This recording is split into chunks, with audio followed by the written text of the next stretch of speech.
Good morning India.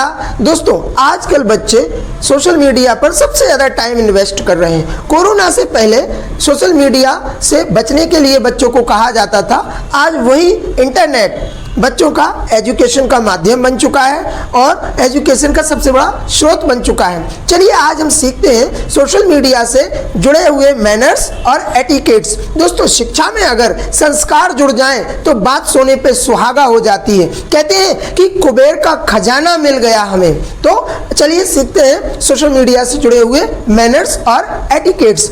बात करते हैं हम टैग की। दोस्तों, आजकल टैग करना किसी पोस्ट को, किसी वीडियो को एक आम बात हो चुकी है। टैग करना काफ़ी इजी है, लेकिन किसी अनजान व्यक्ति को टैग करना, किसी अननोन पर्सन को, उसके पोस्ट को, उसके वीडियो को टैग करना, ये खतरेदार भी हो सकता है। इट मे बी रिस्की, मतलब मैंने ये नहीं कहा कि 100% ये रिस्की, लेकिन फ्यूचर में ये ऐसी बात रिस्की हो सकती है, तो इसको आप ध्यान में रखिएगा। मतलब किसी को टैग करने से पहले आप सोच लीजिएगा। टैग करने से पहले आप सामने वाले से परमिशन लें भाई, फिर उस परमिशन लेने के बाद आप उसको टैग करें। तो प्लीज़ ऐसे ही आप किसी को टैग ना करें। अगर हमें किसी को मना करना है कि ऐसा काम ना करें, तो उसके लिए हम डोंट का यूज करते हैं। अगर मैं आपको मना कर रहा हूं कि किसी को टैग ना करें अननेसेसरी, तो कैसे बोलेंगे? Don't tag anyone unnecessarily.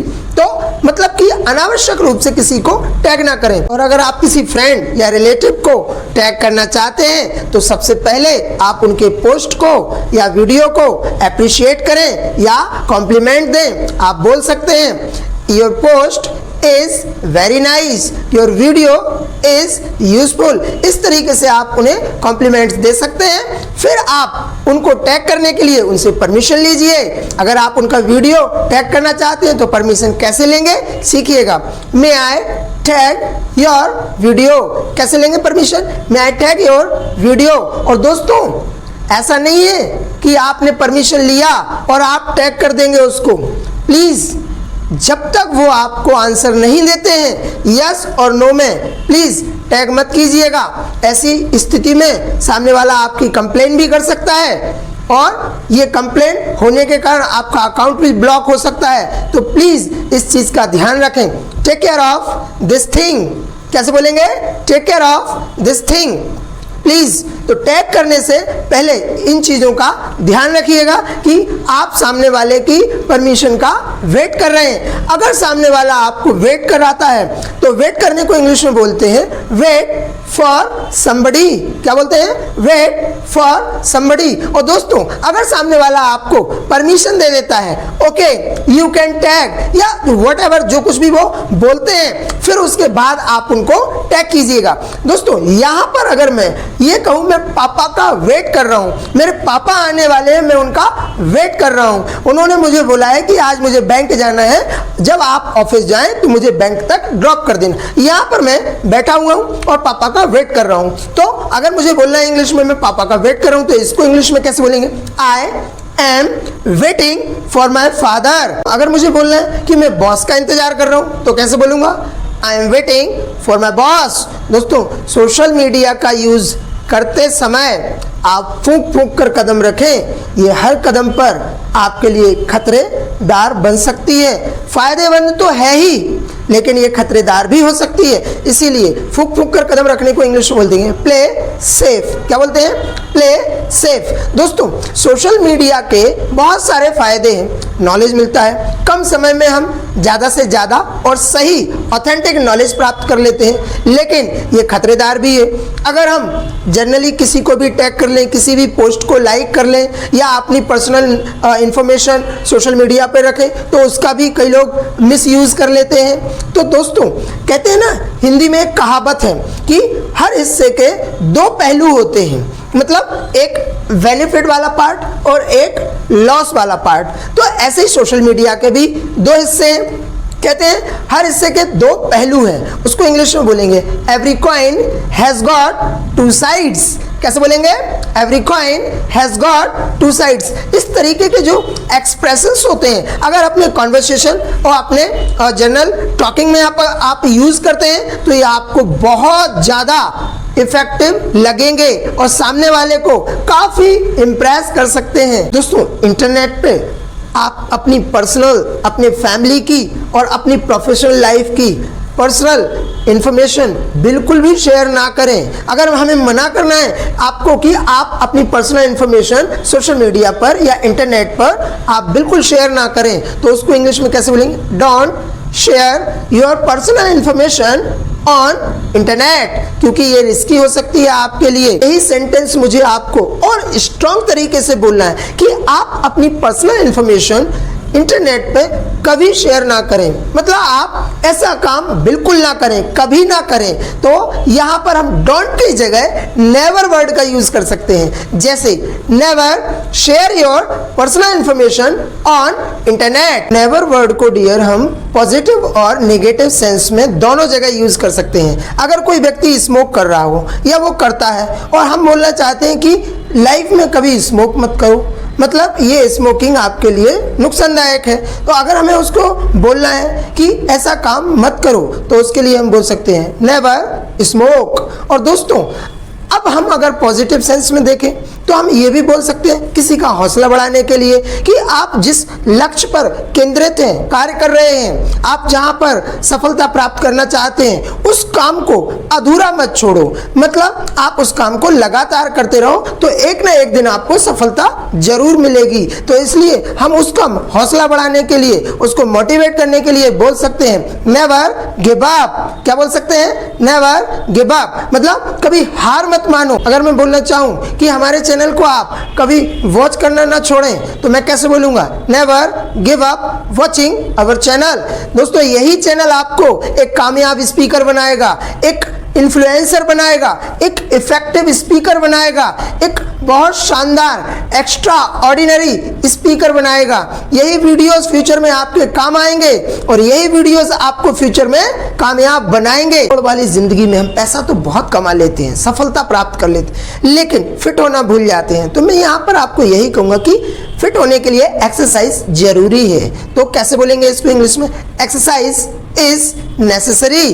दोस्तों, अगर मैं ये बात आपसे कहना चाहूँ कि कई लोग सोशल मीडिया में अपने वीडियोस को बहुत ज़्यादा पॉपुलैरिटी लाने के लिए, पाने के लिए कई प्रकार के हैशटैग्स का यूज़ करते हैं। मैं यहाँ पर ये कहना चाहूँगा कि हर जगह हैशटैग का यूज़ ना करें, अननेसेसरी इनका उपयोग ना करें। एक्चुअली हमें मालूम है कि हैशटैग हमारे पोस्ट को बहुत ज़्यादा लोगों तक पहुंचा देते हैं, लोगों को कनेक्ट कर लेते हैं, लेकिन ज़्यादा हैशटैग भी आपके काम के नहीं है। इसीलिए हैशटैग का यूज़ वहाँ करें जहाँ जरूरी है। Use hashtag where it's necessary. कई लोग जैसे ही नेट यूज़ करते हैं और अपना फेसबुक, व्हाट्सएप, इंस्टाग्राम या जो कुछ भी, ट्विटर, वो यूज़ करते हैं, जैसे ही उन्होंने कोई पोस्ट देखा और उस पर लाइक प्रेस कर दिया।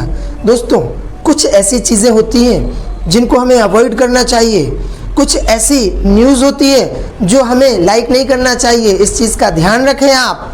तो जैसे दुखद समाचार, कोई एक्सीडेंटल पोस्ट या वीडियो या किसी के मरने या देहांत की कोई खबर, तो दोस्तों ये चीज़ें लाइक नहीं करना चाहिए और इन चीज़ों को लाइक करने से आप बचें। Avoid liking such things. दोस्तों, अवॉइड के बाद जो भी एक्शन हम यूज़ करते हैं उसमें आईएनजी का यूज़ जरूर करते हैं। सोशल मीडिया पर मैं मैसेज ये देना चाहता हूँ कि आप किसी रिलीजन, किसी कास्ट पर कभी ना लिखें। गेट के कई मीनिंग्स होते हैं, जैसे किसी चीज़ को प्राप्त करना, समझना या किसी चीज़ की कंडीशन में बदलाव लाना।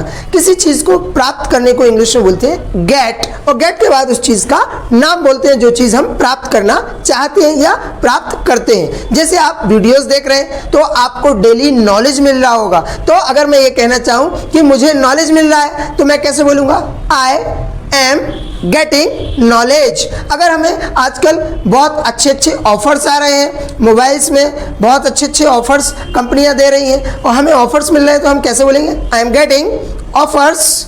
या फिर मैं ये बोल सकता हूँ I am getting new offers. तो इस तरीके से हम गेट का यूज कर सकते हैं। यहाँ पर गेट का सेंस किसी चीज को प्राप्त करना है। कभी कभी अगर मैं जैसे बोलूं कि मैं आपको समझ रहा हूं, आप जो बोल रहे हैं, आप जो सिखा रहे हैं, आप जो मुझे बता रहे हैं, मैं उस चीज को सीख रहा हूं, तो इस सेंस में भी मैं ये बोल सकता हूं आई एम गेटिंग यू। यहां पर गेटिंग यू का मतलब मैं आपको समझ रहा हूं। अगर मेरे बॉस कुछ बोल रहे हैं मीटिंग में, मुझे समझा रहे हैं किसी प्रोडक्ट के बारे में, किसी प्लान के बारे में, और मैं उन्हें समझ रहा हूं, तो मैं ये बोल सकता हूं I am getting my boss. तो इसका गेटिंग का मतलब यहां पर क्या हुआ कि मैं अपने बॉस की बातों को, वो जो कह रहे हैं, मैं उनको समझ रहा हूं। जब किसी चीज की कंडीशन बदलती है तो वहां पर भी गेट का यूज होता है।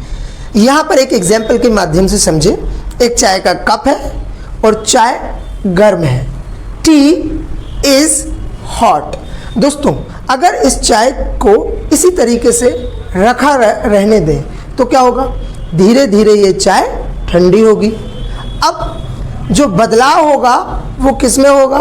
गेट में। दोस्तों, अब ये गर्म चाय धीरे धीरे ठंडी हो रही है, तो यहाँ पर एक चीज़ देखिएगा आप, चाय ठंडी होने को इंग्लिश में बोलते हैं गेट कोल्ड। और अगर मुझे बोलना है कि चाय ठंडी हो रही है, तो जो परिवर्तन होगा, जो चेंजेस आएंगे, जो कंडीशन बदलेगी, वो गेट की कंडीशन बदलेगी। मतलब जो परिवर्तन करना है वो हमें गेट में करना है। अगर मैं बोल रहा हूं कि चाय ठंडी हो रही है, तो दोस्तों हमें मालूम है इज, एम, आर के साथ जब एक्शन की बात करते हैं तो एक्शन के लास्ट में हम आईएनजी का यूज करते हैं। तो अगर मुझे बोलना है कि चाय ठंडी हो रही है, तो मैं इस कंडीशन को कैसे बोलूंगा? It is getting cold. It का मतलब यहाँ पर चाय की बात करें। मैं बार बार चाय चाय बोल रहा हूँ, इसलिए मैंने यहाँ पर इट का यूज किया है। अगर मैं नॉर्मली बोलना चाहूँ तो मैं ये भी बोल सकता हूँ टी इज गेटिंग कोल्ड। और दोस्तों, अगर मैं ये कहूँ कि 5 मिनट बाद ये चाय ठंडी हो जाएगी, अब देखिएगा यहाँ पर मैंने दूसरी कंडीशन बताई आपको कि अगर 5 मिनट चाय को रखा रहने दें तो ये ठंडी हो जाएगी। अब हम बात कब की कर रहे हैं? फ्यूचर की। और फ्यूचर के लिए हम किसका यूज करते हैं? विल। तो अगर मुझे बोलना है कि चाय ठंडी हो जाएगी तो कैसे बोलेंगे? T will get cold. दोस्तों, विल के बाद हम एक्शन की कौन सी फॉर्म यूज करते हैं? First form. तो यहाँ पर मैंने गेट एक्शन की फर्स्ट फॉर्म यूज की। दोस्तों, किसी काम को करते करते जब हम लेट होते हैं, जैसे मुझे ऑफिस जाना है, मैं 5 मिनट लेट हो रहा हूँ, कभी कभी लेट हो जाते हैं, तो लेट होने को इंग्लिश में बोलते हैं गेट लेट। यहाँ पर भी हमारी कंडीशन में बदलाव होता है। और अगर मैं कहूँ मुझे 10 बजे ऑफिस जाना है और अभी 10:05 हो चुके हैं, मैं लेट हो रहा हूँ, मैं पापा का वेट कर रहा हूँ, मुझे पापा को बैंक तक ड्रॉप करना है, आज उनको कोई इमरजेंसी वर्क है और मैं पापा का वेट कर रहा हूँ और मैं पापा की वजह से लेट हो रहा हूँ। तो मुझे बोलना है कि मैं लेट हो रहा हूँ, तो मैं कैसे बोलूँगा? I am. अब यहां पर मैं आईएनजी कहां पर लगाऊंगा? गेट में, क्योंकि जो परिवर्तन होगा वो किस में होगा? जो चेंजेस होंगे वो किस में होंगे? गेट में। तो मैं आईएनजी लगाकर बोलूंगा आई एम गेटिंग लेट। दोस्तों, अगर मुझे ये बोलना है पापा जल्दी चलो मैं लेट हो जाऊंगा, तो मैं कैसे बोलूंगा? I will get late. और दोस्तों, अगर मुझे ये बोलना है कि 2 दिन पहले मैं बारिश की वजह से ऑफिस के लिए लेट हो गया था, अब यहां पर मैं 2 दिन पहले की बात कर रहा हूं, और 2 दिन पहले मतलब पास्ट, तो पास्ट में हम गेट की सेकंड फॉर्म यूज करेंगे गॉट। और मुझे बोलना है कि मैं 2 दिन पहले ऑफिस के लिए लेट हुआ था, तो मैं कैसे बोलूंगा? I got late for my office 2 days back. दोस्तों, अगर मुझे बोलना है 2 दिन पहले मैं अपने इंटरव्यू के लिए लेट हो गया था, मतलब I got late for my interview. Thank you for watching this video.